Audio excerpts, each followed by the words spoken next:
kind of thing.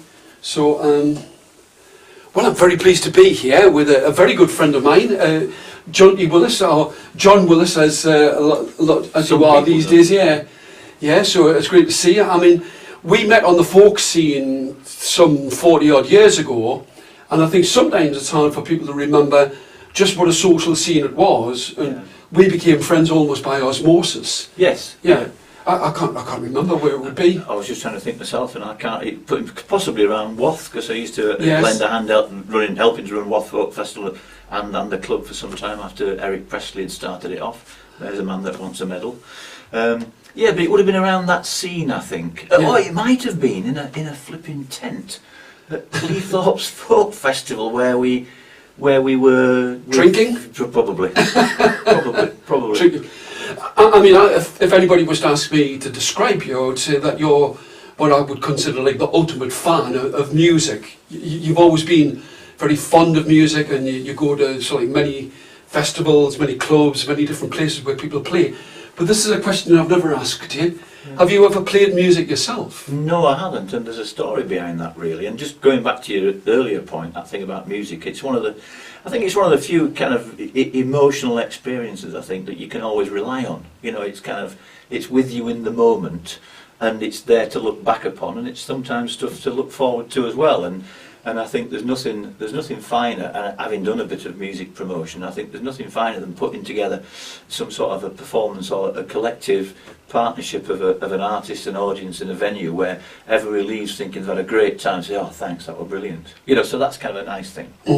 But the reason I've never played music, I mean, this is all down to a friend of mine from Thurnscoe called Paul Barnett, who actually now lives in Sunderland.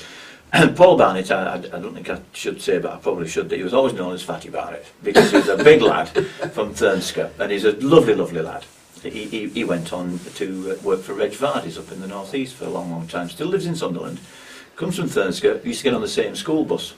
So people like him, and John Law's a friend of mine who has played, you know, we were all kind of in a similar year together, and Paul Barnett and I, we were in the same year, Form 13 together, and I was very sporty. So I still teach and play a fair bit of tennis, but I was into football at the time, so everything I did was to do with kind of, you know, physical activity. So, you know, we were kind of me and the mates were making as many excuses as possible to go out and play some sport, and Paul he didn't have the physique for it, so he sort of stayed back and practiced a bit of music. And I think probably in our first year, you pick an instrument, you know, a flute or drums or something, and we all had a go at it, and I was sort of okay at whatever I did. But I always remember when we were out doing sport, you could never see Paul, he'd either skived or he'd be practicing somewhere.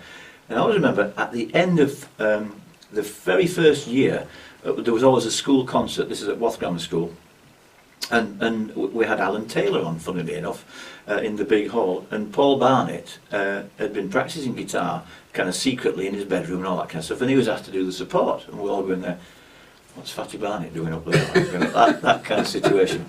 And Paul got on, and he absolutely was wonderful, as he is to this day as a guitar player. Never sung a great deal, but he was a brilliant, brilliant guitar. And I suppose that his success is what was relatively short-term kind of brilliance, to be fair. It was like, God, I'd never be able to do that.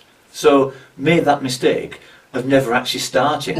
And then when I got a bit more into live music and seeing people perform and enjoy the performance, you know, always in awe of musicians who could play well, sing well, communicate well, and make a big room feel pretty small. And so it was always kind of a, you know, I never had that ambition to be, I want to do that. You know, I've got to. I was never that kind of I'm a bit more of a sharing person. I didn't need to be part of that.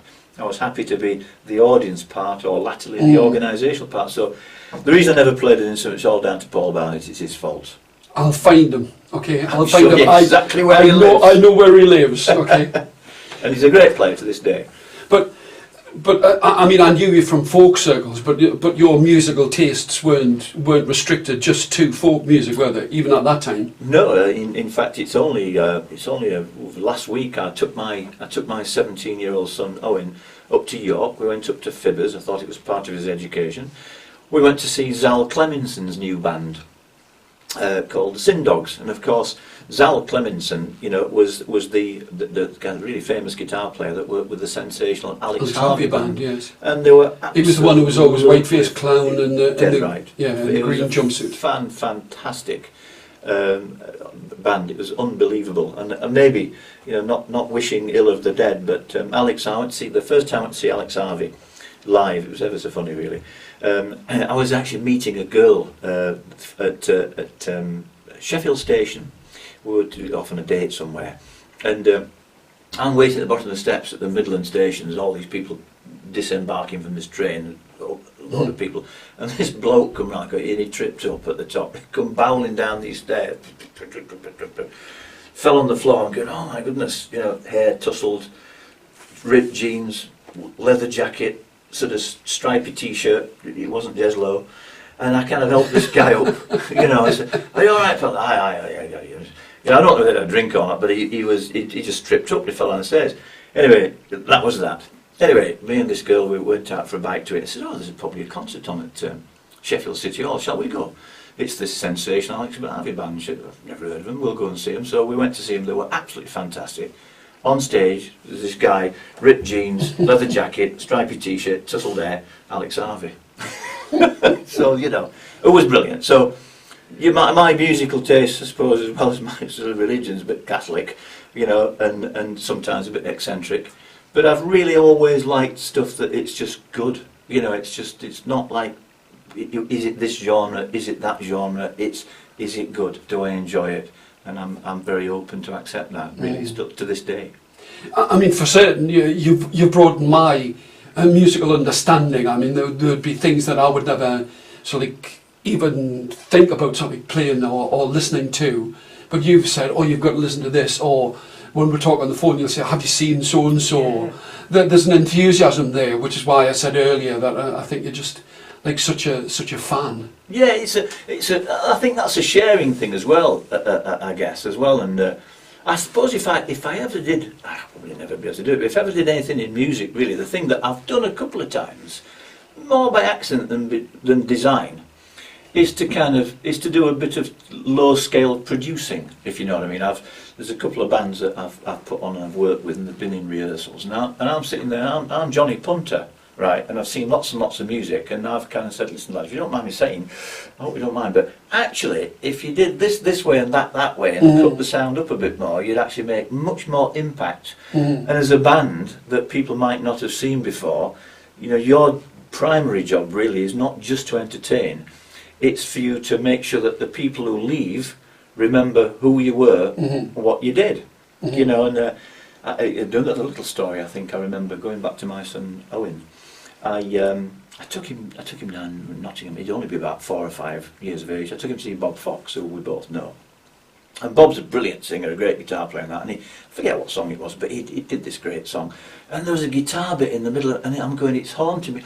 Oh, God, what? Yeah, I'm recognising the kind of the riff and that. And I said, oh, Bob, what the devil was that you did? He said, I pulled that off Bus Stop by the Hollies. I feel better now. So that idea of kind of seeing a band perform and knowing a bit about their music a bit, I sometimes think I've got an insight about how it might be not better but slightly different for everybody's benefit. Yeah, I think earlier we were talking about art, and it's like if you like it, then that's good enough. You don't have to be able to articulate or even play it. Yeah. In the same way as a chef needs somebody to eat what it is that they make. Yeah, I think you're probably correct me wrong, but I think I understand that people like Joe Meek, who was the incredibly talented producer before he shot himself, I don't think he played a note. I think he was an sort of military electronics expert that got into recording all the Telstar stuff and that. And he used to direct these highly skilled session musicians, and I don't know how he did it with squeaks and noises, but I want more of this and less of that. And so he used to apparently produce in that kind of vocalization way. Whatever he did, it worked, and to my knowledge, the guy never played a note. Well, you don't have to. I mean, as you say, it's a sharing thing, and it's something to experience. So, but that's your skill. That's your skill, that you can have an overarching look at what it is that people are doing. Yeah, and I think that's a skill that good producers have in many, many respects, you know, from the ones I've met and the ones I've known. But I haven't ever deemed to go into that kind of side of their business because I'm such in awe of these people that, like yourself, in fact, that can play well, sing well, and construct a song well. Who am I to tell you how to do that better? Even though I know I've got a valuable opinion, but in a way, I would, evidencing that yeah, to people might be a little more difficult. Yeah, as we have done. I mean, I sent you the first song I'd written in 25 years because I honour your understanding and your. I mean, and there was the other aspect that I knew you weren't going to tear it to pieces. Yeah. Well, no, there'd be no point, would there? That. Yeah. It's about making what's good a bit better. Yeah. You know. And we joked about it because you said, I said, I'm going to write another 4 verses. Maybe save them for another song. Another song. I said, I was joking. Kind of thing. But that's the thing. And I mean, the other aspect of having an opinion is it's your opinion and it's as valid as anybody else's. And we have, and we can both attest to this, like agreed to disagree. Absolutely. Over like musical genres and people that you've played. But that's how you come to consensus in life, in some respects, music and life. It's not a dictatorship. It ought not to be a dictatorship. It ought to be some sort of a partnership where you arrive at a different place, a better place than you might have been individually, if you like. Yes. I mean, I've spoken with quite a few people and they say, like, if they've written the song and they recorded the song and then they're like editing the song and then mixing the song, they don't have an unbiased opinion of it. They find themselves too involved with every single aspect of it, and you do need to have a discerning and unbiased ear. It's interesting, isn't it? Because we've kind of just had that conversation upstairs, you know, early on with John, you know, who's John Strong, who I know you've interviewed before. He's a fantastic writer, fantastic player, loved the man to death and all that kind of stuff, and he has a strong opinion about how he wants it to sound. So, not that John's unproducible, but you'd have to be the right person to gain the respect of somebody who's so far on their game to come to that consensus that makes the whole thing better. Oh, you're talking with such fragile egos sometimes, though, with musicians. You find that I'm going to do this my way, but I mean I've agreed to differ with quite a lot of people. So Yeah. you know, but I think there's a certain selfishness involved in writing a song anyway. This is my idea. But I'm sure that's dead right, because I think if you didn't have a sense of your own worth and self-determination, you probably won't do it in any case in the first place. So the fact that you as a musician, you've started and you've developed your skills and that, and I guess it's when people get a bit older where they've got a wider range of experiences and opinions and what they've heard, that it's an age thing. You get to the point where you don't know it all, and you think, well, actually, there might be somewhere I can make my product or my delivery better by having a partnership. Well, I would certainly always ask you about something in that respect, because I value your judgment in this. Thank you. But I suppose this is a side question, but I remember when I was about 15 when Donovan's What's Been Did and What's Been Hid came out. I don't know if you remember it. It was on. Just, yeah. Yeah. What do you mean? Yes, we are the same age. Yeah, just. I was trying to sound younger. It didn't work. And I just thought every song that could ever possibly be written has been written, and there's nothing that I can contribute. There's nothing that I can write about. But it's taken your point about, as you get older, you've got like a broader spectrum. I've been singing songs that I wrote 30 years ago, and now all of a sudden I'm writing songs again, and they were all about heartache and breakup and this kind of thing, and now it's much a broader aspect and less vitriol involved, so maybe, no, I'm not becoming more mature. Okay. I mean, I would never not take your recommendation. Yeah, it's just an opinion, isn't it? And by now you'll know plenty of people who've got lots of experiences, and you'll